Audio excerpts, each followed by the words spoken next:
Lancée en octobre 2022 pour être achevée au mois de mai 2024, la route Nzolana, au rythme des travaux qui s'y constatent actuellement, pourrait être livrée bien plus tôt que prévu. C'est parmi les enseignements à tirer de la visite du directeur général de l'Agence congolaise des grands travaux, effectuée ce 4 août 2023, en compagnie des parties prenantes, dont l'entreprise Cisco et son sous-traitant Crequit.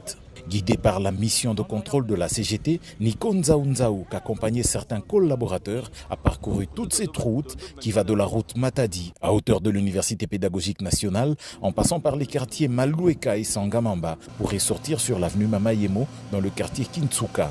L'ensemble fait 8,5 km. Le directeur général renseigne que toutes les contraintes qui pesaient sur ce projet sont en train d'être levées et l'asphaltage est pour bientôt. Déjà, la mise en œuvre des différentes sous-couches est en cours, dont la couche de fondation en grave concassé 0,60. Pour lui, ce sera un très grand cadeau qu'aura fait le président de la République, Félix-Antoine Tshisekedi Tshilombo, à la population de cette partie de Kinshasa, qui pourra désormais se mouvoir plus allègrement. Nous sommes dans une zone très habitée. Alors, il y avait une petite route ici, à peu près de 6 mètres. Et maintenant, nous emmenons la route avec un gabarit à peu près de 14 mètres. Donc vous comprenez que nous étions obligés de pouvoir exproprier des gens pour pouvoir amener la route à une dimension de réhabilitation et de modernisation.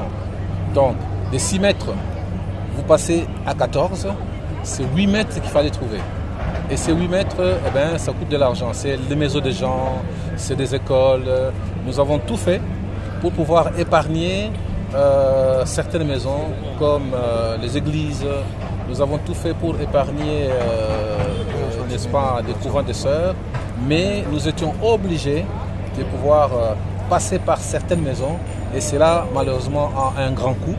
Mais ce coût sera pris en charge par le projet. Monsieur Panglong, directeur général de Cisco, la société contractante, est confiant.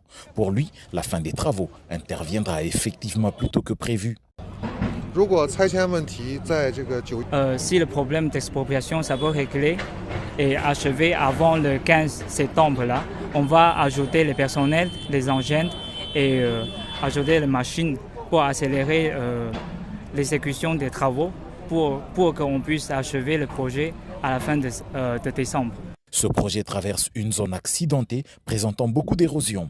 À travers ces deux composantes, à savoir la lutte anti-érosive le long de la route, ainsi que la réhabilitation et la modernisation des avenues, aura comme finalité d'améliorer la fluidité du trafic dans la zone.